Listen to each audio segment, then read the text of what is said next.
Un, deux. Vous m'entendez? D'accord, on va pouvoir reprendre. Donc, bienvenue aux nouveaux arrivés. Avant de commencer, avant de donner la parole à Iris Bray pour cette nouvelle table ronde, je vous rappelle simplement que tout d'abord, nos états généraux sont retransmis en direct sur Facebook, sur la page du collectif. Donc, vous pourrez également, si vous voulez revoir nos travaux, aller sur la page du collectif pour accéder à cette vidéo. Et puis aussi, afin de permettre l'interactivité avec les personnes qui nous suivent à distance, mais aussi avec vous, vous avez la possibilité sur SparkUp Live de pouvoir poser vos questions, de pouvoir aussi accéder aux documents qui nous ont été transmis par les intervenants. Donc, pour aller sur SparkUp Live, vous allez sur, vous pouvez soit scanner le QR code qui apparaît en ce moment à l'écran. Donc, il suffit de mettre votre téléphone en mode photo, de cadrer sur le QR code et ça vous donnera le lien pour aller sur la page. Sinon, aussi dans votre moteur de recherche, vous pouvez taper dans la barre de recherche collectif.sparkup.live, ce qui est écrit en bas de l'écran. Et le code de la conférence, c'est AEWWB et ça vous permettra d'accéder à la magie de l'interactivité. Voilà, très bon après-midi à tous. Oui, il y a un petit écho, mais ça va bien se passer.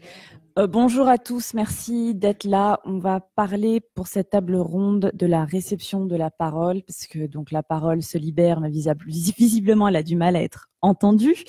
N'est-ce pas les Césars? Alors, autour de moi, j'ai plusieurs personnes. J'aimerais peut-être que cette table ronde soit un peu plus interactive. Alors, évidemment, vous pouvez poser les questions à travers ce site magique. Et si vous voulez, dans la salle, réagir directement, faites-moi signe. Il va y avoir un micro aussi dans la salle pour qu'on puisse réfléchir ensemble à ces questions. Pour commencer, je vais donner la parole à Nadège Bosson-Diagne. Bonjour. Qui est actrice, autrice et présidente du collectif Même pas peur. Peut-être pour commencer avec la parole d'une comédienne et son ressenti sur les plateaux. Et vous qui avez aussi récolté la parole d'autres comédiennes, vous pouvez nous expliquer qu'est-ce qu'on ressent et qu'est-ce qui se passe concrètement pour qu'on ait déjà une expérience. Bonjour. Ah, non. Prends l'autre. Ouais, mais du coup. Je crois que le verre ne marche pas, non? Oui, on a dit qu'on le jetait, le verre. Ouais, moi, j'ai suivi ça. Et ok. Bonjour. Déjà, je voulais dire que après les Césars, c'est extrêmement réconfortant d'être là avec vous tous parce que je dois dire que samedi, j'étais atterrée. Voilà, ça c'est une petite parenthèse. Donc en fait, moi j'ai été victime de viol et de harcèlement sexuel sur 2 tournages. Et du coup, j'ai monté un collectif qui s'appelle Même pas peur, qui lutte contre les violences sexuelles. Donc, je vais essayer de vous expliquer pourquoi je milite pour le référent sexuel. Et déjà, on me fait taire. J'ai rien dit encore. Et pourquoi il est extrêmement important que ce référent sexuel soit évidemment une personne qui soit autonome et indépendante et pas un technicien ou une technicienne ou quelqu'un du tournage ou même de la production. Et pourquoi aussi le référent sexuel doit être une personne qui soit à même de recueillir la parole des victimes d'agressions sexuelles, sachant que les psychotraumatismes liés aux agressions sexuelles sont particuliers et tout le monde n'est pas à même de pouvoir récolter cette parole. C'est pour ça que, alors moi, je milite pour que ce soit un thérapeute, un psy, mais je suis sûre que je vais avoir des détracteurs. Mais en tout cas, il faut absolument que cette personne soit vraiment et vraiment travailler la question des psychotraumatismes liés aux violences sexuelles. Alors, moi, ce qui m'a sauvée, pourquoi je suis encore devant vous, c'est que justement, j'ai une psy géniale. Sinon, avec ce que j'ai vécu, je pourrais être morte, on peut pas dire autrement. Donc, pourquoi j'ai pas réussi à parler moi en dehors de mon histoire personnelle, puisque moi, j'ai été victime de pédocriminels à 9 ans et donc, comme beaucoup de victimes dans l'âge, enfin en tant qu'enfant, on a le syndrome de viol à répétition. Ça, c'est ma particularité. Mais sur le tournage sur lequel j'ai subi un viol, d'abord la première chose, c'est que quand vous êtes violé, agressé sexuellement, en fait, vous avez vraiment l'impression que vous êtes en train de mourir. Avec un phénomène de dissociation. Quand vous sortez de cet état-là, le réalisateur en fait et producteur de ce film m'a violée, et après ça, on était amené à aller à une soirée pour fêter la belle ambiance de ce tournage. Je suis arrivée, j'imagine, dans un état de choc, et je me suis confiée à l'acteur qui jouait avec moi, qui avait le rôle principal avec moi. Et la première chose qu'il m'a dite, c'est écoute, en fait, il est amoureux de toi, c'est un malentendu. On s'est vraiment mal entendu apparemment. Donc ça, c'est la première chose. L'autre chose, c'est que des membres de l'équipe technique, je leur ai fait part, parce que en fait, avant le viol, il y a eu 3 semaines de harcèlement sexuel que tout le monde voyait. Hein. Quand je me suis confiée à la maquilleuse qui était proche de moi, après le viol, elle m'a dit écoute, moi, il m'a demandé de plus te parler parce que sinon je perdais mon emploi. Je me suis confiée à mon agent de l'époque, j'avais envie de dire paix à son âme, il n'est pas mort, mais en tout cas pour moi oui, qui m'a dit pareil, écoute, c'est compliqué, c'est sûr, c'est un peu compliqué. Et puis en fait, je tournais en deux fois ce tournage parce qu'il partait après dans la forêt, et moi j'étais invitée au Festival de Cannes parce que je faisais partie des espoirs du cinéma africain et je suis arrivée en zombie. Et pendant que j'étais au Festival de Cannes, mon agent a reçu un mail en disant que le réalisateur-producteur me virait du tournage parce que je pense que je devais être assez encombrante après le viol. Et là, ce qui était extraordinaire, c'est que les coproducteurs auxquels je me suis confiée aussi n'ont rien fait. Ce que je veux expliquer par là, c'est que nous, en tant qu'actrices, nous sommes devenus alors des objets quelque part. On nous fait croire qu'on dépend du désir d'un réalisateur. Mathieu Kassovitz nous l'a bien rappelé au César. Eh ben, faut arrêter avec ça en fait, parce qu'on est en train de faire un travail. Moi, je ne suis pas là pour susciter le désir et l'érotisme chez un réalisateur ou un créateur. Et du coup, ce qui est la double perversité de ça, c'est que nous-mêmes, on arrive presque à se convaincre que finalement, ce qui nous arrive, c'est un peu normal. Et après ça, finalement, mon agent a réussi à faire en sorte qu'on ne me vire pas. Et je suis allée vaillante comme un bon soldat terminer ce tournage. Et 1 an après, nous étions au Festival de Cannes et le réalisateur a coupé la moitié de mon personnage. Et il m'a regardée en me disant « Alors, t'es heureuse ?» Et moi, j'ai vraiment recueilli la parole de beaucoup d'actrices. Peu d'acteurs, mais il y en a. Parce que si nous, les femmes, on arrive à parler avec difficulté, les hommes parlent encore moins. Et il y a des victimes de viols, d'agressions sexuelles, de harcèlement qui sont des hommes. J'ai parlé avec des techniciennes et des techniciens. Et la précarité de notre métier nous fragilise énormément. Et surtout, on l'a bien vu au César, quand on prend la parole pour parler des violences sexuelles, on nous le fait payer. Vraiment, littéralement. Moi, je sais qu'après ça, voilà, j'ai ma carrière qui aurait pu être beaucoup plus grande dans le cinéma africain n'a pas été celle qu'elle devait être. C'est extrêmement important pour ça qu'il y ait ce référent sexuel qui, pour moi, est incitatif à parler et dissuasif aussi pour les autres, qu'au début du tournage, cette personne vienne, se présente, soit d'une manière autonome. Alors, je ne sais pas, moi, je lance des idées, mais je ne sais pas du tout comment cette personne peut être rémunérée. Mais il me semble que sur toutes les autres, dans les autres professions, maintenant, on oblige, on fait en sorte qu'il y ait un référent sexuel. Alors, la différence, c'est que là, j'ai une amie, elle me dit, du coup, elle se retrouve là et que c'est compliqué aussi. C'est pour ça qu'il faut absolument, à mon sens, professionnaliser, ce référent sexuel. Voilà. Merci.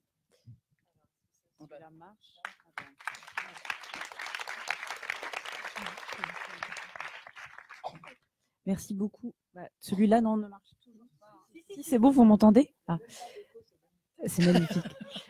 Je pense que ce que pardon, je te tutoie. Mais tutoie-moi, je t'en prie. Ce que vous dénoncez, c'est vraiment un système de rendre toutes les victimes silencieuses. Évidemment, ça existe en dehors du cinéma, mais le cinéma a aussi des codes de domination qui lui sont propres. Et on l'a bien vu aussi dans l'enquête de Mediapart de Marine Turki, qui montrait comment tout le système sur le plateau et après dans les festivals, personne ne parlait, alors que beaucoup de personnes avaient été peut-être mis au courant ou pressentaient, mais parfois n'avaient pas les mots ou ne comprenaient pas. Donc il y a d'abord un effort de conscientisation de qu'est-ce qui se passe et quels sont les premiers mots à dire. Et peut-être que Emmanuel Piette, vous pouvez nous dire, vous, avec votre travail, donc je rappelle, vous êtes présidente du CFCV, est-ce que vous pouvez nous expliquer ce que c'est et qu'est-ce que vous faites concrètement quand on vous appelle? Bonjour. Ça marche? Ah. Attends, non, mais ça devrait marcher. Attendez, je vais voir. prenez celui-là, je vais allumer. Un truc où il y a de la technique, ça marche? Ça y est? Ouais. C'est magnifique ici. Alors, Emmanuel Piette, je suis présidente du collectif Féministes contre le viol. Ça anime depuis 1985 une permanence téléphonique qui s'appelle Viol, Femmes, Information, 0800 05 95 95, qui répond aux personnes victimes de viol et d'agressions sexuelles de 10h à 19h en semaine. Ce n'est pas un téléphone d'urgence. Si on est violé et qu'on est dans l'urgence, c'est les flics ou l'hôpital. Mais tous les jours, à la permanence téléphonique, il y a entre 5 et 20 personnes qui appellent pour la première fois pour parler d'un viol. Et ça fait 35 ans qu'on les entend.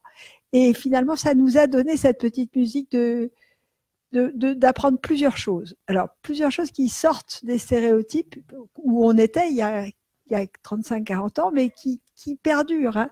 Que finalement, la personne victime de viol serait une inconnue, violée par un inconnu, la nuit, en mini-jupe à Pigalle. Enfin, voilà.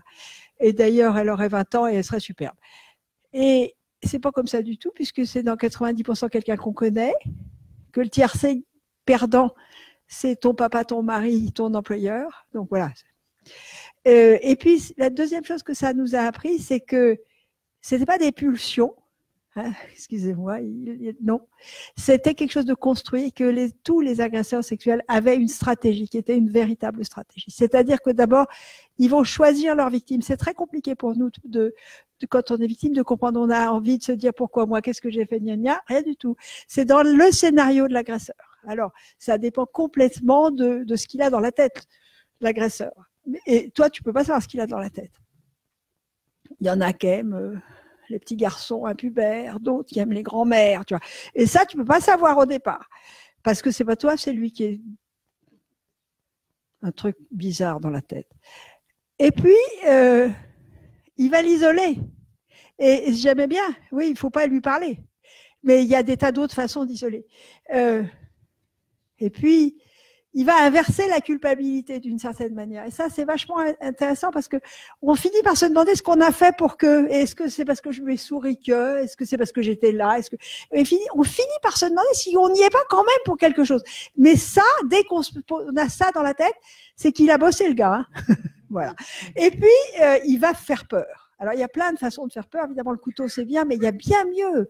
Il y a perte de l'emploi, il y a une vraie terreur. Moi, j'ai rencontré ce matin en consultation une jeune femme qui marchait dans la rue avec des écouteurs. Tu vois, donc, elle était complètement concentrée dans son truc et tout.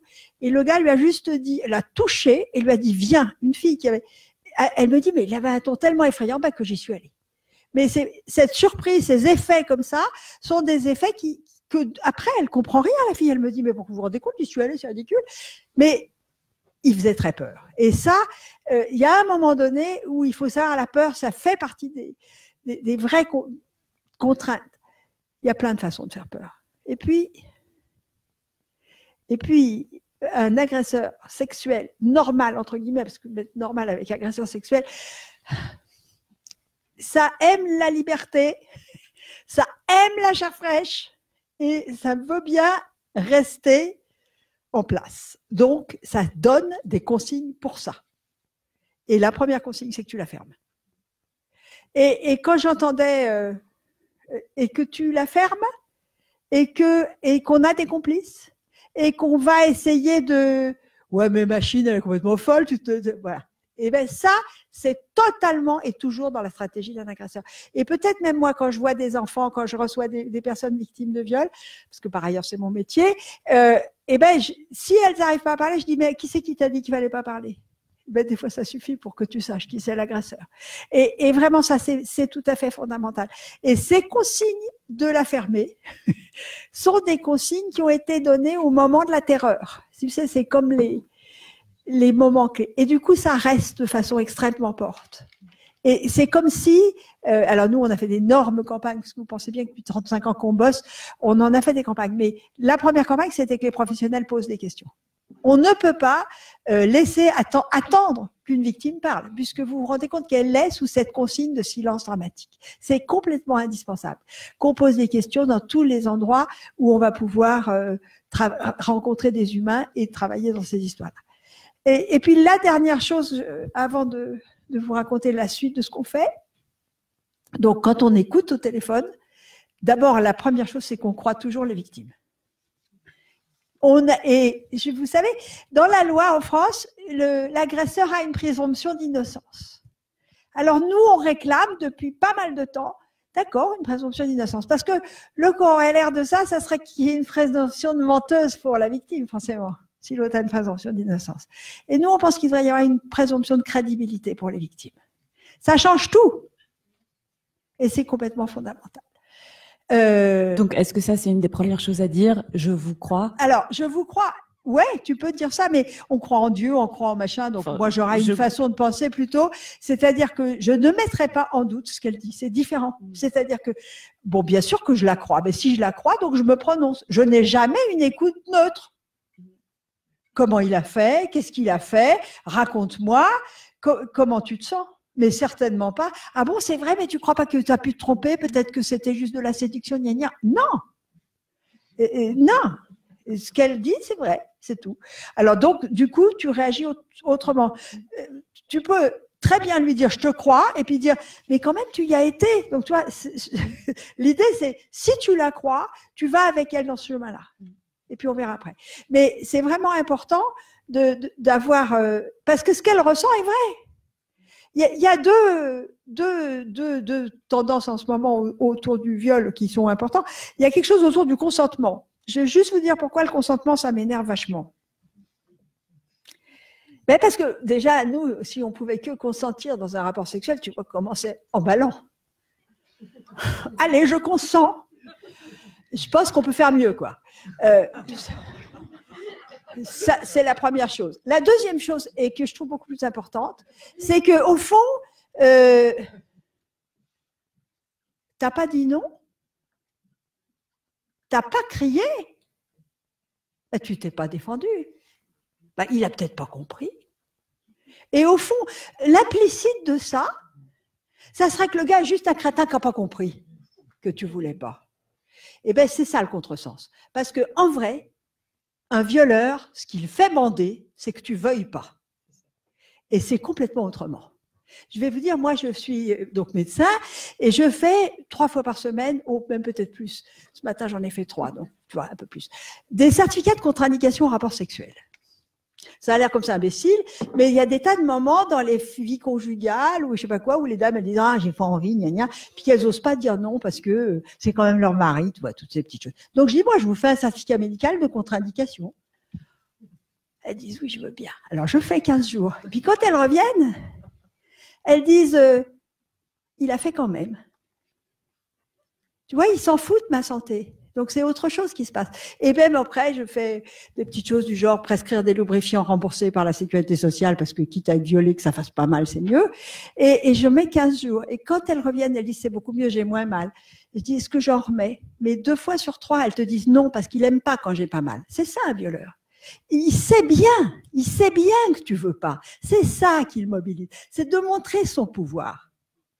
C'est pour ça que le consentement, c'est bien de consentir, mais quand même, c'est un contresens qui est en faveur des violeurs. Et ça, je pense que c'est quelque chose qu'il faut qu'on pense un peu autour de ces questions-là.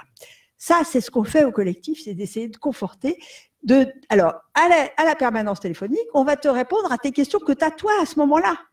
Questions très variables. C'est est-ce que je peux porter plainte? Qu'est-ce qui va se passer? Pourquoi je fais des cauchemars? Est-ce que je vais trouver un avocat? Combien ça va me coûter? Combien de temps je peux porter plainte? Pas tout de suite, mais est-ce que je peux porter plainte, etc. Nous, on pense que, en vrai, dans la vie, il ne devrait pas y avoir de prescription. Et pourquoi il ne devrait pas y avoir de prescription? Parce qu'un violeur, ce n'est pas un coup unique. Un violeur, c'est un violeur. Il a violé machine, il violera machin. Et nous, depuis qu'on a compris ça à la permanence téléphonique, on demande aux personnes qui nous appellent, est-ce que vous savez s'il a déjà violé quelqu'un d'autre? Mais dans 40% des cas, elles savent que oui. Et elles peuvent même dire. C'est jamais un violeur unique. Si on le trouve unique, c'est qu'on n'a pas fait le boulot d'enquête. C'est qu'on n'a pas causé avec les copines et les collègues. C'est qu'on n'a pas demandé ce qui s'est passé sur le plateau la fois d'avant. Mais dans toutes ces histoires, bon, Polanski, bien sûr, il y en a déjà 12 déclarés, mais Besson, mais machin, etc., on sait que c'est des fox terriers. Enfin, j'ai rien contre les fox terriers, mais quand même. Elle a dit qu'il fallait que j'arrête, j'ai encore 3 choses à dire.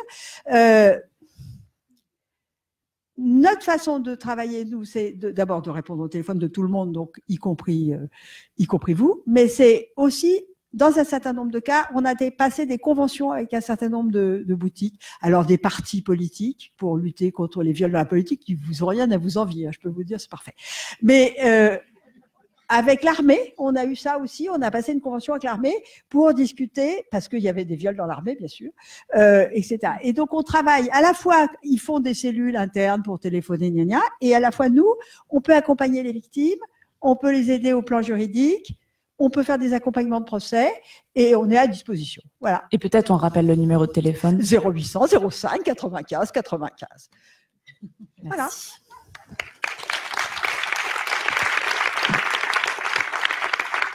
Alors, Karine Armani, vous êtes fondatrice et directrice associée d'une association qui s'appelle Équilibre. Peut-être que vous pouvez oui, une entreprise. Est-ce que vous pouvez nous expliquer ce que c'est? Et vous avez aussi un PowerPoint à nous montrer. On va peut-être s'éviter le PowerPoint. On verra. C'est surtout, voilà.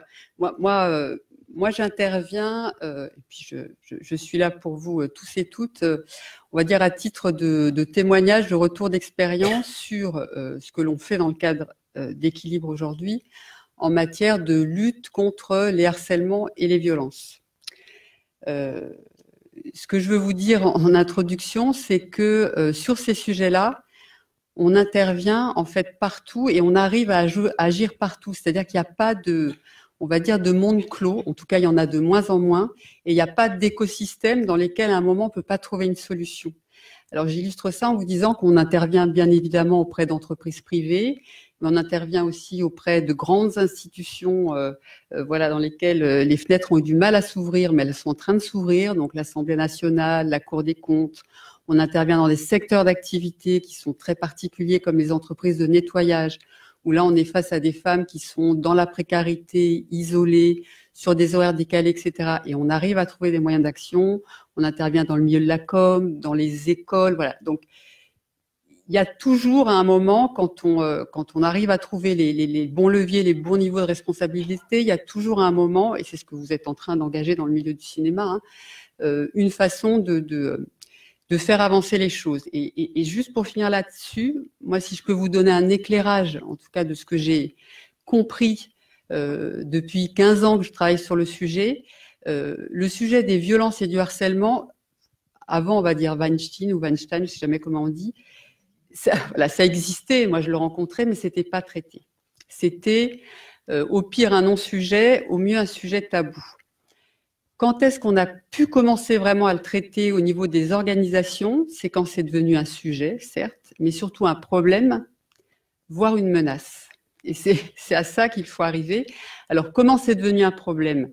C'est devenu un problème en particulier à travers la diffusion d'études, de chiffres, la mobilisation de collectifs, soit dans les réseaux sociaux, soit dans les secteurs professionnels, soit dans les organisations. Hein. Il y avait des systèmes de murs, de post-it sauvages, etc., qui permettaient en fait de comprendre l'ampleur des phénomènes et de comprendre quels étaient les agissements quotidiens qu'on mettait derrière ces mots valises de harcèlement moral, harcèlement sexuel, etc. Et on s'est rendu compte que c'était un problème parce que avant on disait que tout ça c'était des cas isolés, que c'était le fait de comportements d'individus dysfonctionnels. Alors on parlait de comportements baroques, comportements grivois. Voilà, on mettait tout ça au niveau de la relation individuelle. Et on mettait tout ça au niveau de l'aléa, et on s'est rendu compte à travers la mobilisation des collectifs, les chiffres, etc., qu'on était bien, non pas face à des aléas, mais face à des dysfonctionnements organisationnels ou sociaux, ou même face à des maladies sociales. Donc c'est devenu un problème. Est-ce que vous pouvez rappeler quelques chiffres que vous avez dans ce Oui, alors ça sera pour... Voilà, juste, je pense que c'est la deuxième ou la troisième slide. Alors, c'est des chiffres qui datent un peu, mais il y a peu d'études, on va dire, solides encore sur le sujet, même si récemment, il y a une étude européenne, que vous connaissez certainement. Voilà, les chiffres principaux, nous, qu'on communique quand on est en formation pour faire un peu, pour créer un peu l'électrochoc, parce que souvent, on nous dit, oh là là, c'est encore un problème de femmes, un problème de DRH, etc.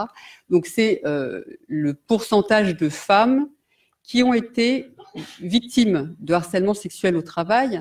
Et donc, quand on dit victime, on leur a pas posé la question dans le cadre de l'enquête du défenseur des droits en leur demandant est-ce que vous avez été victime de harcèlement sexuel.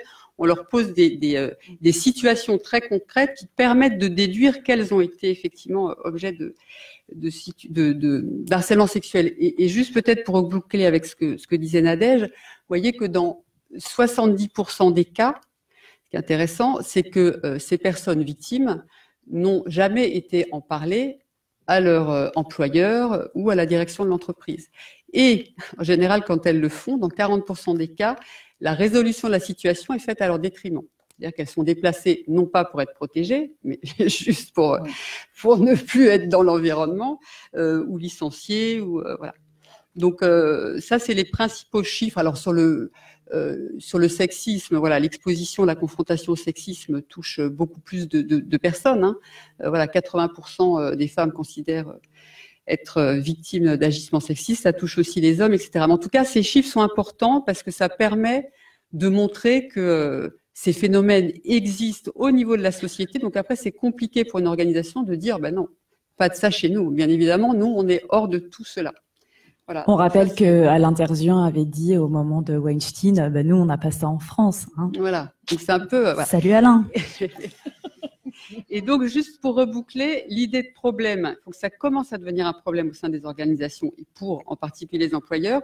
Et il faut que ça devienne une menace aussi. Et ça, vous en avez parlé ce matin. J'ai malheureusement pas pu être là, mais j'ai eu un retour. Ça devient une menace à partir du moment où on est sur du risque judiciaire, du risque d'image. Et cet après-midi, après, je pense que vous parlerez du risque assurantiel.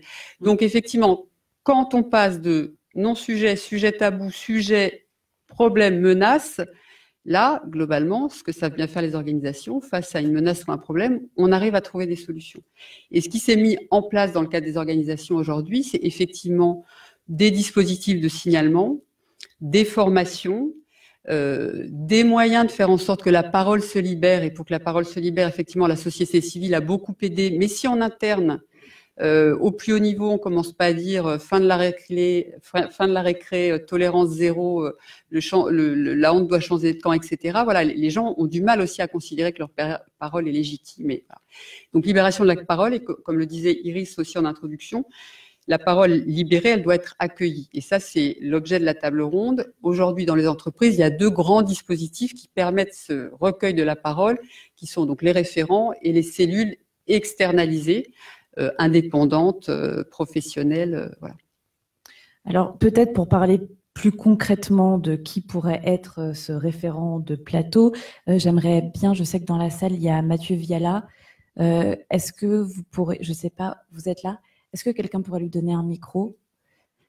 Est-ce que vous pourriez nous expliquer comment vous êtes en train de d'abord tester ça un peu à votre façon, en dehors des clous, mais nous expliquer votre démarche et concrètement comment ça se déroule?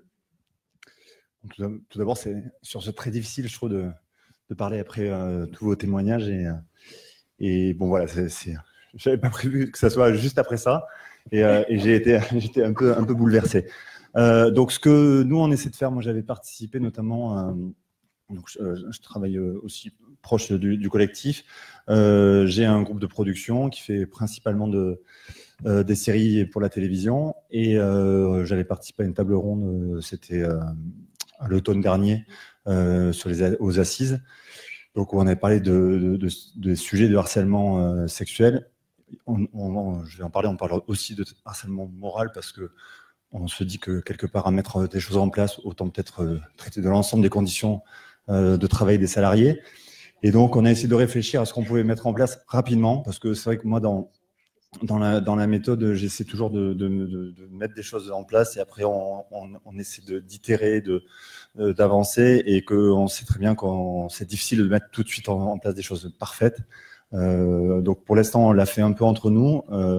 On doit prendre contact aussi avec des sociétés extérieures pour nous former. Donc ce qu'on a décidé de faire, c'est déjà de dire à toutes les équipes qu'on s'occupe d'eux, qu'on est employeur. Ce matin, on en a beaucoup parlé. On a des responsabilités au niveau du code pénal, on a des responsabilités aussi au niveau du code civil. Et donc, mais concrètement, est-ce que ça se passe par une réunion en début de tournage? Voilà, donc concrètement, ce qu'on a mis en place, c'est qu'on a donc fait évoluer le règlement intérieur, fait signer dans les contrats, changer nos contrats de travail pour les techniciens et les comédiens, en leur expliquant, en leur rappelant la loi, rappelant ce que c'était du harcèlement moral et du harcèlement sexuel, et que donc ils pouvaient être punis, et que nous, on pouvait donc, dans le cadre du droit du travail, on pouvait les sanctionner. Derrière, donc, on a mis en place une fiche qui est jointe à la bible de tournage, ainsi qu'à toutes les feuilles de service qui rappellent ça aussi. Parce qu'en gros, moi, mon truc, c'est de dire, voilà, on vous regarde.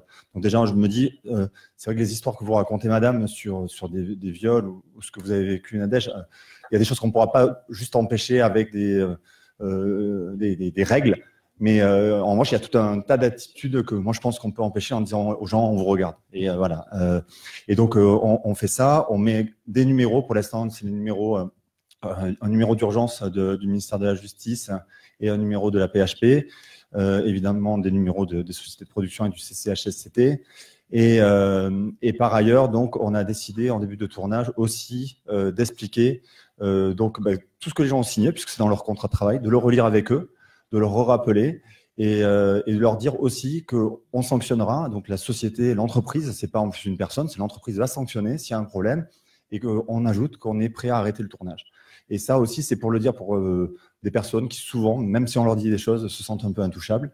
Donc on parlait des réalisateurs, on parle aussi des comédiens principaux. Encore une fois, harcèlement sexuel, évidemment vous en parlez, mais aussi le harcèlement moral, parce qu'on en voit beaucoup, et leur dire voilà que nous on est prêt à le faire. Donc on le lance là pour ces trois prochains tournages, ils sont au mois de mars, donc on va voir comment ça va se passer. Et qu'est-ce que je voulais dire d'autre? Non, et derrière on a mis en place donc des référents, mais alors pas du tout formés, donc vous allez sûrement dire c'est pas des thérapeutes, tout ça, donc on fait ce qu'on peut pour l'instant. Mais on a mis donc comment est-ce que vous avez choisi justement vos alors, référents? comment on a choisi? On a choisi justement en essayant d'aller assez vite. Donc, on a pris une personne qu'on nous reproche beaucoup, qui est le directeur ou la directrice de production, parce qu'il a un lien hiérarchique. Mais, donc, ça ne marchera pas obligatoirement. Mais, ouais. Et une autre personne. Pardon, excuse-moi, Ouais. et je te tutoie d'ailleurs. Ouais. Je dis juste que ça, c'est pas possible dans la mesure où les témoignages que j'ai recueillis des victimes, en fait, sont allés parler d'abord au dire de prod, qui leur a dit de se taire. Mais vraiment, hein, j'ai plusieurs cas. Voilà, donc c'est pour ça que moi, je milite pour que ce soit une personne extérieure. Je sais que c'est compliqué. Quand je disais thérapeute psy, c'est pas forcément ça. Mais en tout cas, il faut que ce soit une personne qui soit autonome. Voilà, c'est important parce que vraiment, pour le coup, j'ai plein de témoignages et il n'y a pas eu un allié de directeur ou directrice de production. C'est important de l'entendre, hein, vraiment. Alors, je l'entends juste pour dire, c'est que donc il y a cette personne-là plus une autre personne. Donc, plus souvent, malheureusement, donc, je sais pas, les directeurs de prod sont plutôt des mecs. Donc, on met par ailleurs donc une femme. Là, en l'occurrence, sur le prochain tournage, on a une assistante de prod, une administratrice. Donc, ça dépend. Donc, il y a un lien un peu moins hiérarchique. Après, par ailleurs, par rapport à ce que tu dis sur les directeurs de prod, c'est aussi ce que l'entreprise derrière soutient. Donc, nous, on les voit en amont quand même. On leur dit, voilà, si vous avez des témoignages, on sera là pour être à l'écoute, et puis surtout, on va vous rediriger vers des professionnels qui vont le faire. Donc, c'est pas la même chose que si tu as un employeur derrière, parce que le directeur de prod lui-même, il est salarié. Si on lui dit, attention, tu ne fais rien. Mais c'est vrai que on fait ça pour quelques mois, on va dire, on met ça en place, mais évidemment, derrière, on va améliorer ça. Mais par exemple, une des séries, c'est pour Netflix. Netflix nous a dit, le directeur de prod, c'est no way. C'est pas possible, il y a un lien de subordination trop fort avec la plupart des collaborateurs. Et à l'inverse, on se dit que s'il y a aussi des gens qui, notamment, pour en parler à un réalisateur ou un comédien principal, parce qu'on n'est pas obligé de tout de suite arrêter un tournage, il y a peut-être déjà à discuter. Après, j'ai un document que je vous invite tous au moins à lire, c'est fait par le ministère de la Justice sur le harcèlement sexuel et le harcèlement moral dans l'entreprise, qui est super bien fait. Il y a même des petites fiches pour expliquer comment on recueille la parole. Encore une fois, on s'en inspire pour faire rapide. On va essayer d'améliorer ça. Et donc, il y a quand même beaucoup de moyens d'écoute. Mais évidemment, c'est un tout démarrage. On le fait pour ces prochains tournages et on va améliorer ça. Pardon, parce que je t'ai juste taclé. Je voulais juste dire que c'est formidable ce que tu fais. Pardon. Hein. Quand même, avant, je voulais dire ça. Merci beaucoup. Parce que Emmanuelle Piette doit partir dans 3 minutes. Donc, si jamais il y avait une question spécifique pour elle, là-bas, vous pouvez lever votre main.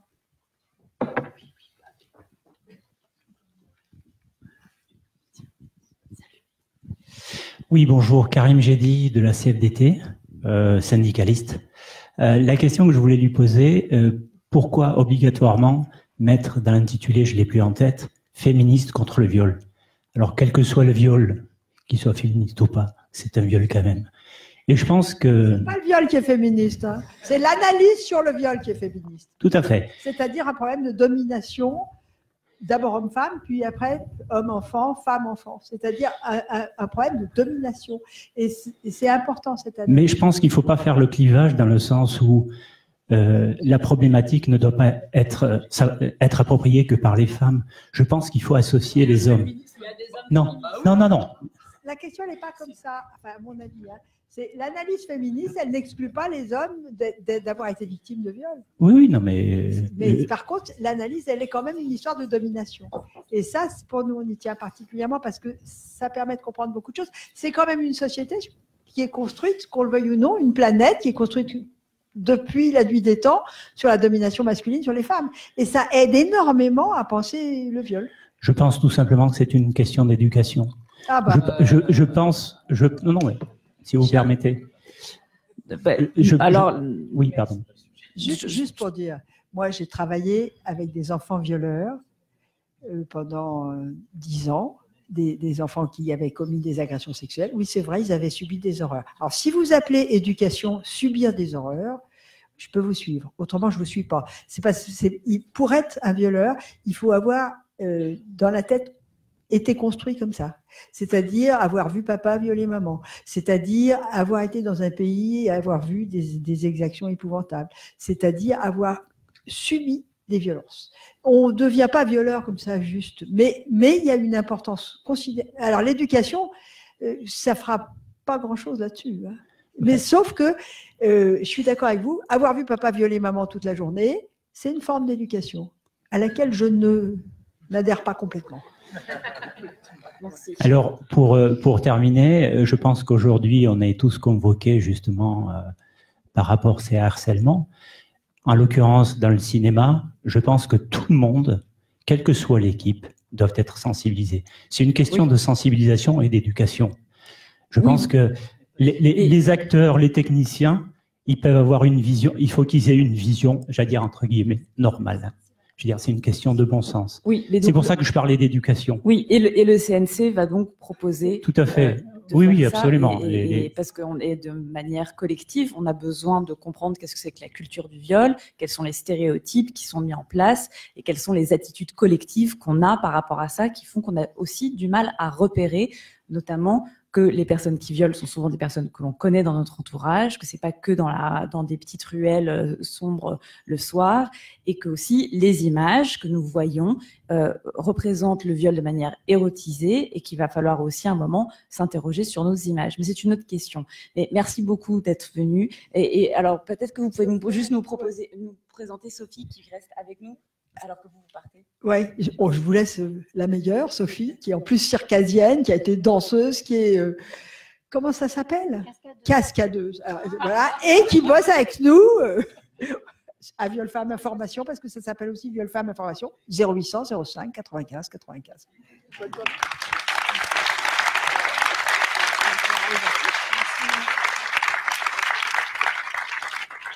Merci beaucoup.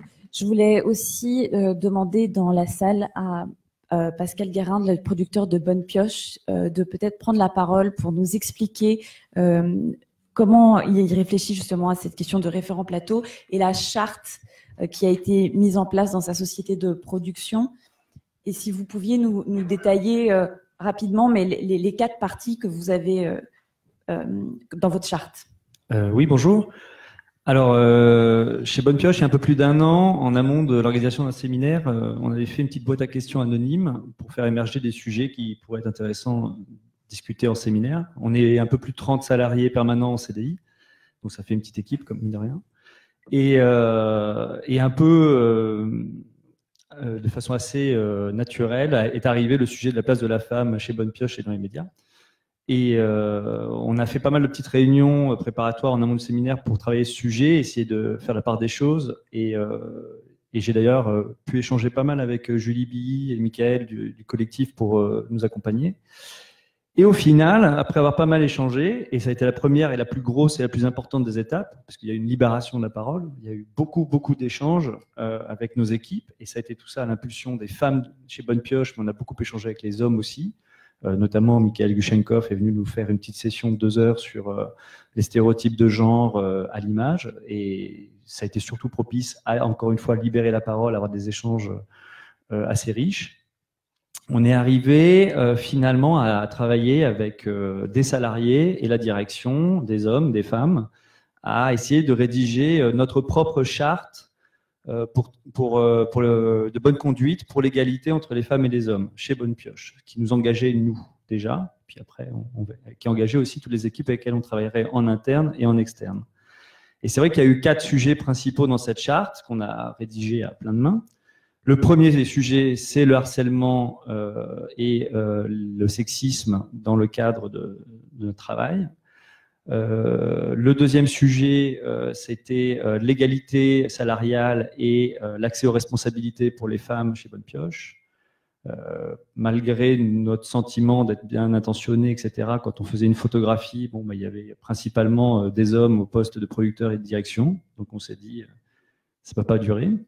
Le troisième sujet principal était nos talents féminins, que ce soit les auteurs, les réalisatrices avec lesquels on travaille, mais aussi les acteurs, les experts dans nos documentaires. Et le quatrième sujet, c'était les contenus.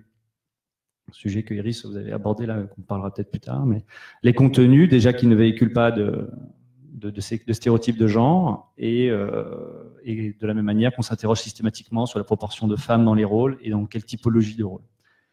Par rapport au référent tournage, alors chez Bonne Pioche, on produit principalement des documentaires pour la télévision, donc c'est des équipes de 3 ou 4 personnes. Donc on n'a pas encore de référent à ce niveau-là. Sur notre activité de cinéma, production cinéma, depuis qu'on a signé tous les salariés de la boîte, cette charte, on n'a pas encore eu de tournage cinéma, mais on va en avoir un cet été, donc on va prendre des bonnes informations auprès de Mathieu et suite à ses assises. Mais c'est sûr qu'on a réinsisté fortement sur la notion de responsabilité de l'entreprise et de la responsabilité de tous les gens qu'on emploie. Et donc on a rédigé en interne, et après j'ai rééchangé à nouveau avec le collectif et on a ajusté un petit peu une clause très précise dans nos contrats de travail ciblant les comportements de harcèlement sexuel et de sexisme, en disant qu'ils étaient intolérables. Et de la même manière, pour pas qu'ils soient, ce soit juste un article comme ça dans un contrat que les techniciens ont l'habitude de signer chez nous, et ils se rendent même pas compte qu'il y a ce nouvel article ou qu'il soit plus étoffé qu'avant. On accompagne l'envoi de nos contrats, parce que sur les documentaires, encore une fois, c'est peut-être parfois rapide, il n'y a pas l'occasion de faire une grande réunion avec tout le monde, mais d'un mot du dirigeant qui dit « Je porte votre attention, il y a cet article, je suis à votre disposition pour en parler, car cet article nous engage et vous engage. » Et donc, qui est signé systématiquement par Emmanuel Priou pour Bonne Pioche Télévision, ou Yves Darando pour Bonne Pioche Cinéma, ou moi. Voilà, donc on essaie, à l'impulsion de nos équipes en interne, de traduire ça le plus possible concrètement dans les faits. Et voilà, donc spécifiquement sur le sujet du référent plateau, on n'a pas encore été confronté à ce sujet-là. C'est pour ça que je suis là aujourd'hui, c'est pour prendre de la bonne info pour plus tard. Mais après, c'est vrai que cette charte qu'on a cherché à rendre concrète, évidemment, en amont, on a fait une petite étude statistique sur tous nos programmes. On va essayer de suivre au niveau des chiffres si on arrive à bien évoluer. Et voilà, et pour l'accès, et c'est hyper important aussi, on parlait du fait d'avoir une directrice de production, par exemple. C'est pas la même chose que peut-être d'avoir un directeur de production, des choses comme cela. On va être vigilant sur nos équipes, sur nos talents, et au niveau de nos recrutements chez Bonne Pioche, voilà, récemment, on a embauché 2 productrices, et on a vraiment cherché à trouver des talents féminins, et on en a trouvé, et on est super contents. Bon, merci.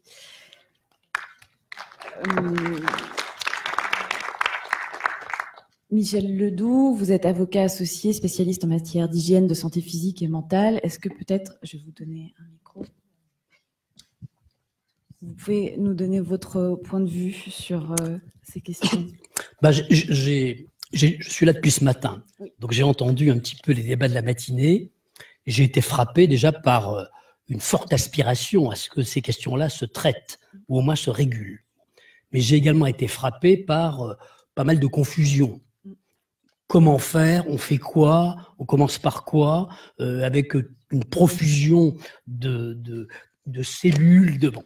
Alors, par contre, ce qui m'a frappé également, c'est que j'ai pas vraiment entendu parler de prévention. En tous les cas, on en a parlé seulement par allusion. Et alors, j'ai pas entendu parler de prévention et j'ai cru comprendre que finalement, c'était pas simple dans l'univers du cinéma. Hein, dans la grande famille du cinéma, ce serait pas simple de régler ces questions-là. Je vous dirais que c'est pas non plus simple dans la grande famille des caissières de supermarché, ni dans la grande famille des éboueurs, ni dans la grande famille des ouvriers du BTP. Et si je parle du BTP, le BTP, les chantiers peuvent durer 15 jours, 3 mois, 2 ans, 5 ans. Et quand c'est fini, on remballe et on va monter le chapiteau ailleurs. Donc, ce que je veux dire, c'est que je ne vois pas vraiment, enfin, moi, en tant qu'avocat, on travaille sur la prévention des risques un peu partout, tout secteur d'activité. Je ne vois pas véritablement les obstacles à ce que ces questions se règlent. Et je dis seulement que vous ne vivez pas sur la Lune. Bon. Et sur les questions des risques professionnels, parce que finalement, le harcèlement moral sexuel au travail, c'est un risque professionnel. Il faut quand même savoir que depuis la fin du 19e siècle, il y a des gens qui travaillent sur ces sujets. Et le résultat de ce travail, il est tracé dans un document qui s'appelle le Code du travail. Et plus précisément en matière d'hygiène et de sécurité, dans la 4e partie du Code du travail, ce sont des retours d'expérience. Pendant plus de 100 ans, il y a eu des accidents, il y a eu des risques professionnels, il y a eu des harcèlements de toutes sortes, et on a mis en place de bonnes pratiques qui sont considérées comme les plus efficaces. En tous les cas, en l'état actuel des choses, c'est ce qu'on peut faire de mieux. Et dans le Code du travail, il y a une règle absolue, et M. Carton l'a rappelé ce matin, c'est qu'il appartient à l'employeur de prévenir les risques professionnels. C'est simple, mais c'est quand même élémentaire. Ce n'est pas à la victime, c'est à l'employeur, celui qui organise le travail. Et dans le Code du travail, depuis 100 ans, il est écrit qu'il appartient à l'employeur de prévenir les risques. Alors, il y a toute une série on a ce qu'on appelle les principes généraux de prévention. On identifie les risques, on les évalue, on supprime les risques qu'on peut supprimer, et ceux qu'on ne peut pas supprimer, les risques, on essaie de les réduire. Et d'une manière générique, la première façon de limiter les risques, ceux qu'on ne peut pas supprimer, parce que tant que vous aurez des hommes et des femmes qui bosseront soit dans un supermarché, soit dans le cinéma, il y aura peut-être de temps en temps du risque psychosocial. On ne transforme pas un carrosse en citrouille d'un coup de baguette magique. Ça fait des siècles et des siècles que ces problèmes se posent. On n'a pas inventé ça avec le phénomène MeToo. Bon. Donc, première chose qu'on doit faire, on doit déjà faire de la formation. J'en ai entendu parler ce matin. C'est essentiel. Nous, on passe notre temps à faire beaucoup de formations. Si vous saviez la tête des gens à qui on explique ce qu'est aujourd'hui le harcèlement sexuel, que deux grosses blagues bien lourdingues, c'est du harcèlement sexuel et ça peut valoir 2 ans d'emprisonnement, les gens, ils tombent de l'armoire. Ils n'en ont jamais entendu parler. Ils n'en ont jamais entendu parler. Les blagues de corps de garde, de vestiaire, tout le monde en a fait, j'en ai fait. Hein, et si on n'explique pas aux gens qu'en 2020, il y a des comportements qui ne sont plus tolérables, qu'on a pu tolérer par le passé parce que c'était comme ça, eh bien, si vous ne commencez pas par ça, comment voulez-vous sanctionner des gens pour ne pas avoir respecté des règles qu'ils ne connaissent pas? Déjà, c'est le b.a.-ba. Bon. Donc, information, formation. Derrière, l'employeur doit organiser le travail. Hein.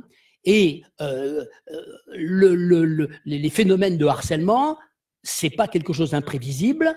Qu'est-ce qu'on doit faire? Eh bien, on doit établir un règlement intérieur ou une note de service dans laquelle on prévoit ce qu'on fait si une alerte est donnée sur un plateau.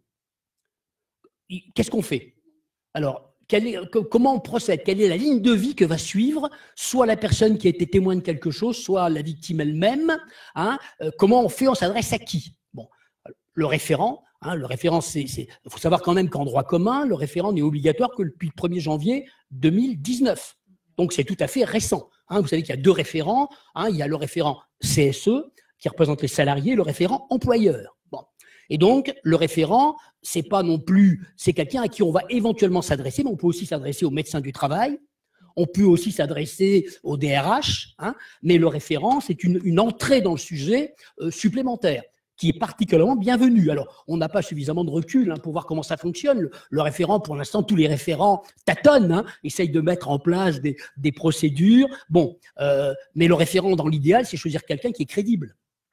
Hein, pas quelqu'un qui porte les valises de la direction, ni celle du syndicat dominant dans l'entreprise. Hein, quelqu'un qui est crédible, quelqu'un qui est un sage, quelqu'un qui est respecté. Hein, quelqu'un dont on pourra facilement pousser la porte. Bon. Donc, dans le règlement intérieur, on prévoit la possibilité de dire le référent, le DRH, le médecin du travail, l'infirmière, bon, et on préconstitue éventuellement en cas d'alerte ce qu'on peut appeler pompeusement un comité d'enquête. Qui va enquêter? Et ça, on y pense avant. Hein, généralement, au moins de 2 personnes, quelqu'un qui serait plutôt côté salarié, plutôt quelqu'un côté production. Bon. Et dans ce cas-là, c'est prévu depuis maintenant, et c'est une bonne pratique, on réalise une enquête interne. On entend le ou la plaignante, on dresse un petit procès verbal de ce que cette personne raconte, on entend ses témoins s'il y en a, on entend la personne accusée. Si c'est grave, on la met à pied à titre conservatoire, hein, elle est payée, présomption d'innocence, on investigue, et puis, au bout de 15 jours, 3 semaines, 1 mois, on a le résultat des investigations et on prend une décision en fonction du constat. Ça peut être un licenciement, ça même doit être un licenciement si les choses sont graves. On vire la personne manu militari, hein, ou alors parfois, notamment en matière de harcèlement moral, parce qu'à mon avis, je crois que il faut traiter les 2 sujets, sinon on passe à côté, parce que très souvent les choses sont méchamment imbriquées. Hein, le harcèlement moral, sexuel, bon, très souvent, d'ailleurs les dernières condamnations que je connaisse, c'est très souvent des choses extrêmement mélangées. Bon, et derrière, eh bien, en matière de harcèlement moral, on peut décider d'accompagnement, de formation du manager défaillant au management, hein, etc., etc. Ça tombe pas du ciel, c'est dans le Code du travail depuis maintenant 100 ans. Ce sont des bonnes pratiques, hein, qui fonctionnent partout. Et je ne vois pas pourquoi ça ne fonctionnerait pas dans le cinéma. Maintenant, il faut s'organiser. Et manifestement, cette organisation n'existe pas, semble-t-il, pour l'instant. Et puis, juste un petit mot, hein, en termes de judiciarisation. Bon, vous savez, regarde, je prends l'exemple du harcèlement moral. Le harcèlement moral, finalement, il est dans le code sanctionné depuis à peu près maintenant une 20aine d'années. Bon. Pendant pratiquement 15 ans, le harcèlement moral se traitait essentiellement dans le Conseil des prud'hommes. On demandait des dommages et intérêts parce qu'on était harcelé moralement. Il y avait très, très, très peu d'affaires pénales. Parce que d'abord, il y a une raison, hein, parce que ni le harcèlement sexuel ni le harcèlement moral, excusez-moi, ça n'intéresse pas grand monde, hein, du côté du procureur de la République. Il s'intéresse à qui, le procureur? Ce qui trouble l'ordre public. Et ce qui trouble l'ordre public, c'est pas automatiquement le harcèlement moral ni sexuel sur un plateau de cinéma. C'est le trafic de stupéfiants, sont les violences, les cambriolages. Donc, entre nous, les risques psychosociaux, pour l'instant, c'est la dernière roue du carrosse. Ce qui fait que, souvent, déposer une plainte au pénal, par exemple, en matière de harcèlement moral, c'était comme se rendre dans le triangle des Bermudes. Hein. 4-5 ans après, dans l'immense majorité des cas, il y avait un classement sans suite ou un non-lieu. Hein. Et donc, on avait une victime qui est doublement victime d'un harcèlement moral et d'un déni de justice. Et c'est vrai que beaucoup d'avocats, hein, encore aujourd'hui, orientent les gens plutôt vers la juridiction civile pour avoir des dommages et intérêts plutôt que vers le pénal. Bon, c'est un constat, parce qu'effectivement, vous avez des gens en difficulté, il faut essayer de trouver une réponse judiciaire. Hein. Et la réponse judiciaire, elle est quand même assez approximative sur ces sujets. Harcèlement sexuel, pour l'instant, il y a très peu d'affaires au pénal. Moi, ces 4 dernières années, j'ai eu 2-3 dossiers au pénal, dont 2 qui sont terminés par de la prison ferme. Hein, j'ai un exemple qui s'est terminé devant la cour d'appel de Versailles il y a 1 an et demi. Le directeur de recherche d'un organisme de recherche très connu a été condamné à 9 mois de prison ferme pour harcèlement moral et sexuel. Il faut reconnaître que dans sa spécialité, il était très costaud. Hein. C'était un champion du harcèlement sexuel. Il urinait autour des voitures de ses futures victimes. C'est vous dire que c'était assez spécial. Bon, mais il a été condamné quand même à de la prison ferme. Mais c'est extrêmement exceptionnel. Alors, dans 5 ans, dans 10 ans, il y aura des condamnations. Hein. Et regardez les peines d'emprisonnement, les sanctions. Regardez le harcèlement moral. L'affaire France Télécom qui s'est provisoirement terminée le 20 décembre. Ben, les 2 directeurs, les trois principaux dirigeants de France Télécom, hein, une entreprise qui emploie 150 000 personnes, ont été condamnés à de la prison ferme pour harcèlement moral. C'était absolument impensable il y a encore 7 ou 8 ans. Maintenant, c'est arrivé. Et donc, concernant les délits autour du harcèlement sexuel, agissement sexiste, outrage sexiste, il est très probable que dans les années qui viennent, pas tout de suite, hein, dans 5 ans, dans 10 ans, il y aura des condamnations extrêmement lourdes parce que l'opinion publique aura digéré le sujet et le système judiciaire aura intégré ce type de comportement comme de la véritable délinquance. Ce n'est pas perçu comme de la véritable délinquance.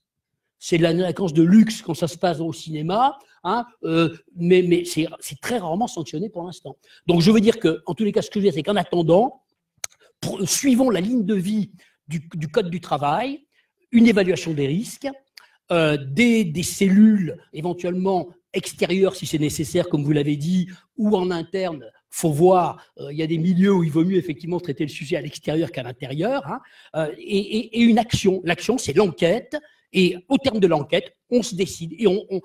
Et dernière remarque que je voulais faire, le directeur, le producteur délégué qui ne fait rien, hein, qui est au courant, qui ne fait rien, si derrière il y a une procédure, il sera condamné au pénal en tant que complice.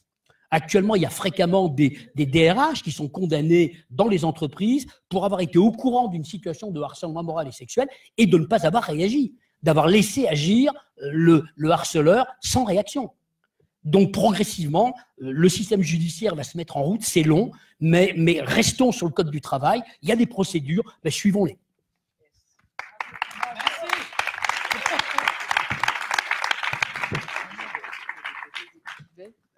J'y vais avant et voilà. Je me permets, on a noté, hein, je crois. Moi, je voudrais réagir sur les référents et peut-être les cellules d'écoute externe, puisque nous, c'est des expériences qu'on a et on a en commun avec Michel, en particulier sur tout ce qui est cellules d'écoute externe et de traitement, au-delà de l'écoute.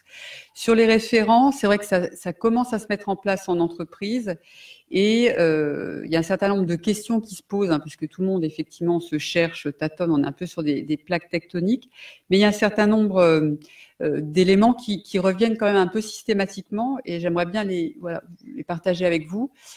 Déjà, il y a le problème du périmètre et quelqu'un tout à l'heure en a parlé, quitte effectivement à mettre en place des dispositifs de signalement, des acteurs spécifiques et tout, ça vaut le coup de se poser la question d'étendre le harcèlement sexuel et les agissements sexistes plus globalement au harcèlement au pluriel, donc moral, sexuel, et aux violences au pluriel aussi, permettant d'intégrer évidemment les agissements sexistes, mais aussi d'autres violences. Donc ça peut être aussi une question intéressante de positionnement du périmètre.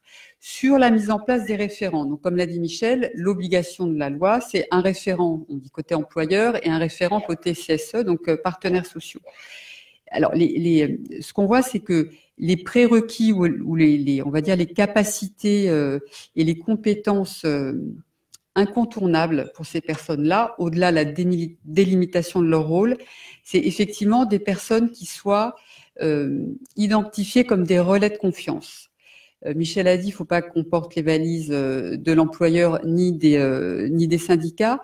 Ça veut dire que ça ne peut pas être des personnes qui soient représentants de l'employeur, dans le sens où, on va dire légalement, quelqu'un représentant de l'employeur qui va entendre quelque chose, son obligation, c'est de remonter, sans forcément obtenir l'accord de la personne. Donc ça peut être très efficace, mais vous l'avez vu avec les chiffres tout à l'heure, les personnes, elles sont pas tout de suite en capacité de faire toc-toc, je veux faire un signalement pour du harcèlement sexuel. Donc il faut conserver cette espèce de sas et ce rôle que peuvent jouer les référents, un peu de capteurs et de passeurs, mais que ce soit des personnes qui soient identifiées comme œuvrant pour la personne. Ça veut dire qu'ils seront en capacité d'agir uniquement à la demande de la personne et avec l'accord de la personne pour rester dans une relation de confiance, qui soient bien évidemment identifiés comme respectant la confidentialité,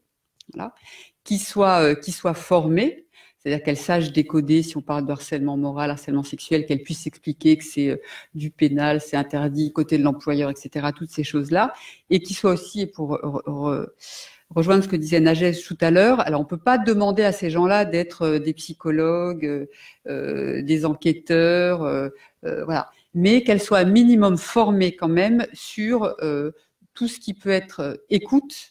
Comment j'écoute vraiment, hein. Nous, on fait pas mal de jeux de rôle là-dessus. On se rend compte que quand on mime des situations d'écoute, il y a des situations où on dit qu'on est en écoute et en fait, on n'écoute pas du tout. Donc, c'est comment je suis en écoute empathique. Ça veut dire que je suis en capacité d'écouter sans juger, sans commencer à faire marcher ma machine à blabla, et comment je suis en capacité d'accuser réception de l'émotion de l'autre, parce qu'on est souvent dans des contextes quand même émotionnels très forts, sans me laisser embarquer aussi. Voilà. Donc, il y a tous ces sujets-là. Alors, quand c'est des personnes au niveau de l'entreprise, on ne peut pas leur demander une expertise sur ces sujets-là. Mais on doit, à minima, quand même, circonscrire leur rôle. Et circonscrire leur rôle, c'est-à-dire leur faire comprendre que leur rôle, c'est d'être dans l'écoute, d'être en capacité d'éclairer la situation, de reformaliser et d'orienter la personne si elle souhaite faire un signalement. Et après, j'ai perdu le fil de ce que je voulais dire. Ça devait être très intéressant. Voilà. Et surtout qu'elle se positionne, Michel en a parlé, par rapport à la cartographie des acteurs et la politique de l'entreprise. Parce que quand on a un référent, si le référent, il sait pas quels sont les autres acteurs qui peuvent interagir avec lui, le médecin du travail, l'assistant ou l'assistante sociale, etc., il est un peu perdu. Et surtout, il faut qu'il repère bien où il se situe dans la chaîne, qu'il comprenne bien qu'il n'est pas responsable de tout. Il n'est pas responsable de l'enquête, il n'est pas responsable de la sanction, etc. Donc, ça veut dire qu'au préalable, il faut vraiment avoir réfléchi qui sont les acteurs, le référent, où il se situe, quel est son rôle et où il se situe par rapport à toute la chaîne de traitement. Donc ça, c'est un truc intéressant. Et dernier point sur la cellule, donc qu'on co-anime, je ne sais pas, qu'on co-gère avec Michel. Donc là, c'est vraiment du traitement externe. Donc on peut se permettre d'avoir des interventions plus professionnelles. Le référent, je vous ai dit, on ne peut pas exiger de lui qu'il soit un psychologue ou un psychiatre ou un psychanalyste, etc. Mais nous, dans les cellules, en fait, on propose cette professionnalisation. C'est-à-dire qu'on se positionne en tiers externe, indépendant, professionnel et bienveillant, tout ça. Voilà. Alors, tiers, externe, etc. Pourquoi? Parce que vous le sentez bien, quand on est, on le voit dans les entreprises ou à l'Assemblée nationale ou d'autres institutions, quand les personnes qui sont mises en cause sont des personnes importantes, je sais pas, le président, quand c'est des personnes qui rentrent dans la procédure de traitement, le DRH, etc., comment on fait? On est bloqué. Donc, à un moment, il y a besoin de recourir quand même à des prestations externes.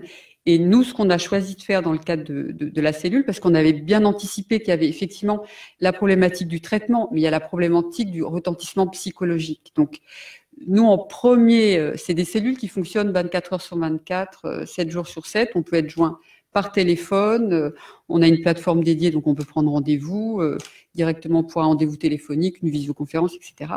Mais les personnes qui décrochent, en première intention, ce sont toujours des psychologues. Leur objectif, c'est effectivement d'exercer leur métier d'écoute, hein, donc d'être en capacité d'accueillir la parole, d'aider la personne à y voir clair sur la situation, mais aussi, surtout, d'être en capacité de repérer s'il y a besoin d'un soutien, d'un accompagnement, on va dire, psychomédical, voilà, un peu urgent. Parce que si ça c'est pas fait, je veux dire, le reste sera pas fait. Les personnes, elles sont pas en capacité de se dire, moi, je veux agir, je veux que ça soit traité, etc. Donc, c'est ce premier niveau-là avec des psychologues permettent de dénouer, en tout cas, cette situation. Et quand on arrive à avoir un éclairage suffisant de la situation, on a une cellule pluridisciplinaire qu'on appelle pôle expert. Voilà, donc c'est globalement une psychologue, moi-même experte, voilà, sur les sujets harcèlement, etc. Michel Ledoux-Houtet, collaborateur au niveau juridique, qui vont analyser la situation, voilà, et faire ensuite un retour à la personne pour lui exposer le champ des possibles. Voilà, dans votre situation, nous on analyse que globalement vous êtes dans un type de harcèlement, etc. Vous avez, en fonction des besoins de la personne et de ses capacités, la possibilité de, voilà, d'activer un signalement en interne. Vous pouvez, voilà, donc on travaille de cette façon-là et on est à deux niveaux, psychologique pour soutenir la personne et traitement, voilà, avec la connaissance des procédures internes de l'entreprise, la possibilité de recours externe et puis une analyse juridique plus experte. Voilà. Ouais, juste une question parce que je dis souvent comme vous, maître, qu'on ne vit pas sur la Lune et qu'il y a d'autres secteurs d'activité. Et justement, moi j'ai travaillé avec une amie qui est spécialisée dans la prévention des risques psychosociaux au travail. Malgré tout, il y a un point que vous avez évoqué. Donc sur la prévention, je suis assez d'accord. Sur en revanche, comment derrière ça se passe quand il y a un problème, c'est un peu plus complexe parce que typiquement, votre sujet d'enquête qui va durer 3-4 semaines sur un tournage qui parfois dure 6 semaines, c'est un peu compliqué. Malgré tout, on avait regardé dans le BTP parce que vous l'avez dit, il y a des chantiers qui sont courts. En revanche, la notion de personne essentielle à une activité de type comédien-réalisateur, c'est plus complexe. Et là, pour le coup, on n'a pas beaucoup de comparaisons avec d'autres secteurs d'activité parce que, évidemment, comme je le disais, on le rappelle en début de tournage, donc mise à pied à titre conservatoire, on peut faire tout ça. Le truc, c'est que les conséquences ne sont pas tout à fait la même que quand on met à pied un chef de chantier dans le BTP. Voilà. C'est juste, oui, bien que vous nous aidiez à ça parce que pour le coup, c'est pas évident. Non, mais vous avez raison. Je vais vous dire, dans le BTP aussi, on me dit il y a un sous-traitant qui est infernal, qui terrorise tout le monde. Je réponds bêtement comme un avocat, ben virez-le. Qu'est-ce qu'on me dit? Mais vous rigolez, maître. Si je le vire, qui est-ce qui va faire le boulot? On est en train de bosser en Lozère, il n'y a aucune entreprise dans le secteur, j'ai des délais à respecter, moi je ne peux pas le virer, hein. Je le reprendrai plus derrière, hein, mais je ne vais pas le virer sur le champ. C'est des choses qu'on rencontre au quotidien, hein. Ça veut dire que là j'ai fait une réponse générique, hein, mais derrière c'est véritablement au cas par cas. D'ailleurs c'est l'intérêt des cellules éventuellement, de pouvoir appliquer l'esprit de la prévention à la situation concrète qu'on va rencontrer. Mais vous avez raison, c'est pas si simple, hein, mais il y a toujours des solutions, hein, si on raisonne par rapport à l'esprit de prévention. À l'esprit de prévention. Il n'y a pas d'impunité. Mais justement, oui. Pardon, c'est exactement le problème. Déjà, merci pour ce que vous avez dit, parce que dernières assises, j'avais parlé de ça quand même, des droits et des devoirs de l'employeur. Je vois pourquoi, en fait, le métier que nous faisons fait que nous serions en dehors de la loi. Et je suis désolée, mais en fait, un réalisateur, technicien, acteur ou actrice qui commet un délit, eh bien, on arrête le tournage. Je sais très bien que ça engage, évidemment, des problèmes financiers. C'est là où il faut qu'on réfléchisse. Mais en fait, si on ne punit jamais ces personnes-là, et c'est ce qui se passe, on va pas donner de nom ici, on en connaît qui continuent à travailler. Moi, quand j'ai commencé à recueillir les témoignages des victimes, ce sont toujours les mêmes noms qui reviennent. Donc, alors, à un moment donné, il faut que nous aussi, on se positionne. Et je pense que ce sera, si on dit, eh ben voilà, le tournage s'arrête parce que monsieur untel ou madame untel a commis cet acte-là, on va prendre acte de ça. Et on va nous aussi remettre le monde dans le bon sens. Pour l'instant, quelque part, avec notre métier et la beauté, le lyrisme de notre métier, eh ben, on est hors la loi, je suis désolée. D'ailleurs, oui, juste un mot, d'ailleurs, en cas d'accident mortel du travail, c'est déjà arrivé qu'un cascadeur se tue en tournage. Vous croyez qu'on continue le tournage immédiatement? Attendez, on arrête tout, les flics arrivent, on fait une enquête, hein, et parfois le tournage va être complètement arrêté pendant un certain nombre de semaines. Accident mortel du travail. Est-ce qu'un viol n'est pas un accident du travail, éventuellement. Non, mais vous voyez, je veux dire par là qu'on a l'impression, et vous avez raison, ce que vous avez dit, c'est ce qui peut venir à la tête rapidement, mais c'est arrivé plusieurs fois qu'il y a des accidents très graves sur des grands films avec des budgets considérables. On a arrêté le tournage. Alors, je explique juste, je vais vous donner la parole, puis là, puis là-bas, d'accord ? Oui, je voulais rappeler justement qu'on s'appelle le collectif féministe contre le viol et que le mot viol est présent de manière vraiment volontaire parce que c'est un mot qui est difficile à prononcer et qui disparaît vraiment assez rapidement. Le viol est un crime. Du coup, si on parle de cascade et de mort, le viol est un crime au niveau de la loi, mais aussi au niveau des conséquences psychotraumatiques. Donc, c'est une chose qu'il ne faut peut-être pas faire disparaître dans le mot harcèlement ou violence sans nommer. Donc, on peut nommer les violences sexuelles et le viol dans les intitulés des cellules pour que la personne qui a besoin de le dire sente qu'elle peut le dire. Parce que même au numéro du collectif, c'est dans le nom, hein, c'est dans le numéro de téléphone, la personne a du mal à le dire. Donc, vraiment, de faire ce premier pas, de nommer les choses et nommer le viol, c'est nommer un crime, non pas un délit. C'est déjà vraiment un grand pas pour les victimes. Merci. Alors, on peut toujours regarder ce qui empêche de mener l'action, hein, les spécificités du secteur. Oui, je suis Didier Carton, j'ai parlé longtemps toute la journée, je continue. Je suis délégué au comité central d'hygiène et de sécurité. Je sais que ça vous plaît que je le répète, donc j'y vais. Je connais mon texte. Donc oui, on peut toujours regarder effectivement ce qui freine à l'action, hein, c'est-à-dire on a un secteur spécifique, si on vire l'acteur célèbre, on plie la baraque, ok. Mais il y a tout et tout, c'est-à-dire que c'est une réalité, mais l'inverse est vrai. Un auteur, un acteur, un réalisateur célèbre, il n'a pas envie de voir son nom en haut d'une tribune qui dit que le film s'est arrêté parce qu'il met les mains aux fesses des jeunes femmes. C'est pas le cas du chef de chantier de BTP. Il va se faire virer, ça fera pas une ligne. Alors que chez vous, il y a d'autres vecteurs, il y a d'autres leviers qui peuvent inciter. Et je pense que si vous l'annoncez, les gens sont assez cortiqués pour se rendre compte qu'il y aura des effets aussi potentiels pour eux. Voilà. Il peut avoir un César, mais peut-être qu'on ne l'a pas annoncé. Alors, là-bas, allez-y. Et puis... Oui, bonjour, Laurent Blois pour le SPIAC CGT, membre aussi du CCHSCT de la production cinématographique, délégué général donc pour la défense des intérêts des salariés dans le cinéma et l'audiovisuel.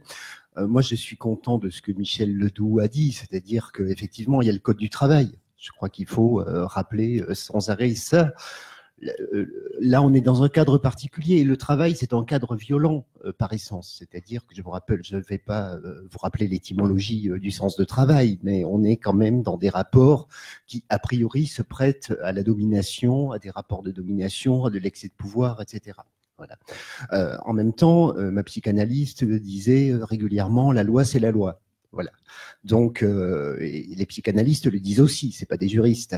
Donc, à un moment donné, on doit, y compris dans le cinéma, y compris dans l'audiovisuel, rappeler que la loi, c'est la loi. Et c'est compliqué, parce que moi, ça fait 20 ans que je suis ce secteur.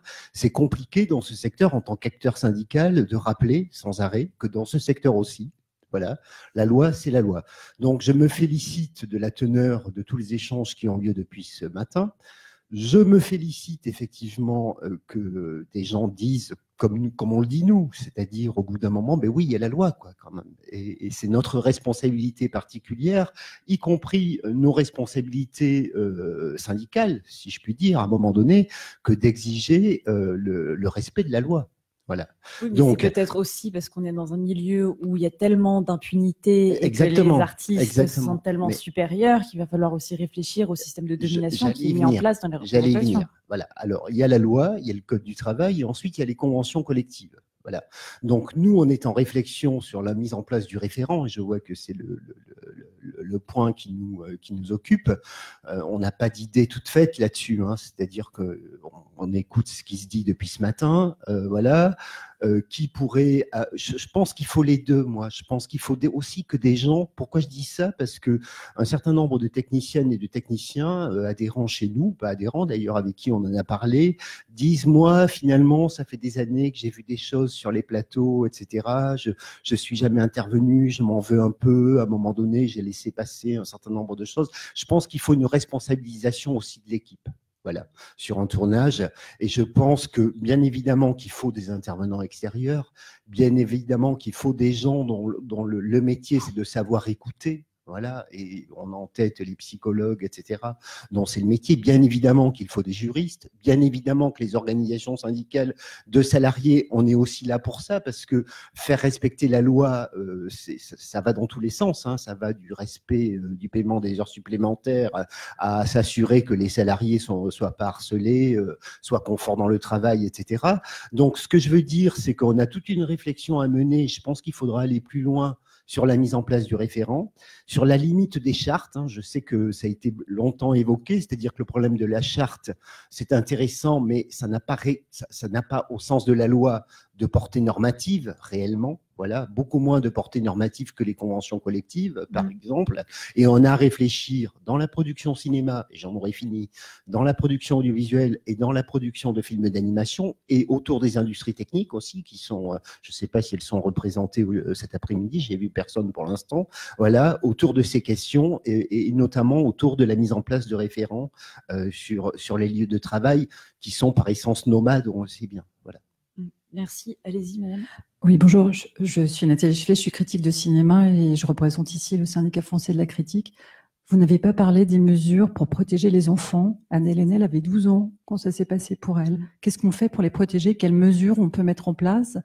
Comment les inciter à dénoncer les faits et à mettre le nom de viol? Vous en parliez, madame. Comment un enfant peut-il mettre le mot de viol sur ce qu'il a subi? Dans mon expérience au collectif féministe contre le viol, il arrive souvent que les enfants qui ne sont pas bien suivis par leurs parents soient déjà dans une famille qui peut être maltraitante et agresseuse. Donc c'est vrai qu'il faut avoir aussi une lecture des parents, des enfants aussi. Et au niveau des tournages, pour l'expérience que j'en ai eue, les enfants étaient très peu encadrés au moment des cascades. En tout cas, si ce n'était pas par le régleur cascade qui, lui, faisait très bien son travail dans des scènes de violence, effectivement, je les ai vus assez peu encadrés.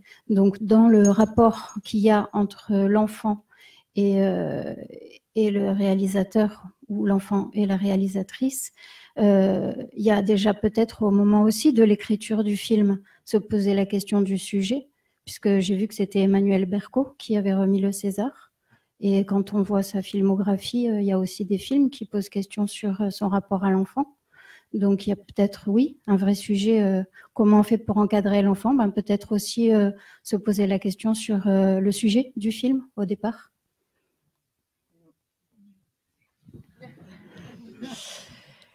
Oui, alors là on part sur autre chose. Mais il y a une spécificité pour les enfants. Je voulais juste rajouter un petit mot. Je vous rappelle que lorsqu'on témoigne d'un harcèlement, on bénéficie d'une immunité disciplinaire. On ne peut pas sanctionner quelqu'un qui a dénoncé un harcèlement moral ou sexuel. La loi est très claire et la jurisprudence également. Une seule exception, lorsqu'on arrive à démontrer que celui qui a dénoncé savait pertinemment, au moment où il a dénoncé, que ce qu'il dénonçait était faux. Autrement dit, en cas de mensonge avéré et démontré. Donc ça veut dire que rien ne doit vous retenir, lorsque vous observez sur un plateau des comportements déviants, de le dénoncer. Juridiquement, on ne peut rien vous faire. En tout cas, celui qui vous fera des misères sera puni par le tribunal.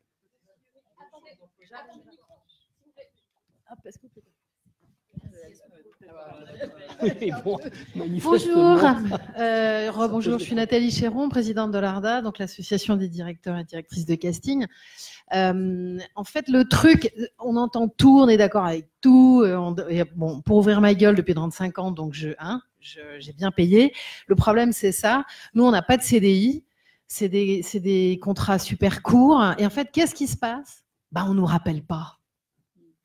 Et ça s'appelle le blacklistage. Donc, j'ai bien compris qu'on n'allait pas nous punir parce qu'on dénonçait, puisque c'est interdit par la loi, sauf qu'on sera puni d'une autre manière. Donc là, voilà, comment fait-on? Ok.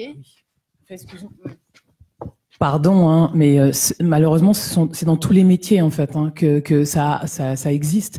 Mais en fait, ce qui fera qu'on change les choses, c'est à partir du moment où justement on commencera à punir, à avoir une vraie répression sur les gens qui commettent ces délits, parce que pour l'instant, et tu le sais, hein, voilà, ils continuent de travailler tranquillement pendant que nous on nous punit, oui, tu vois. Mais on ne peut pas ne rien dire sous prétexte que. Je suis la première. Ben, je sais bien.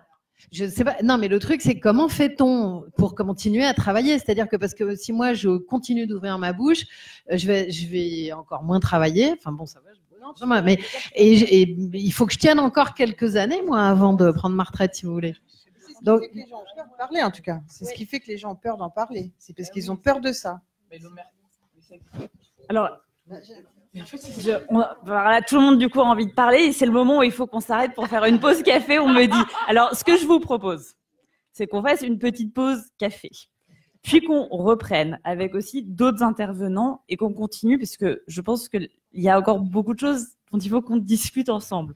Donc, prenons 5 minutes pour boire nos cafés, reprendre de l'énergie ou du sucre, et on revient et on continue.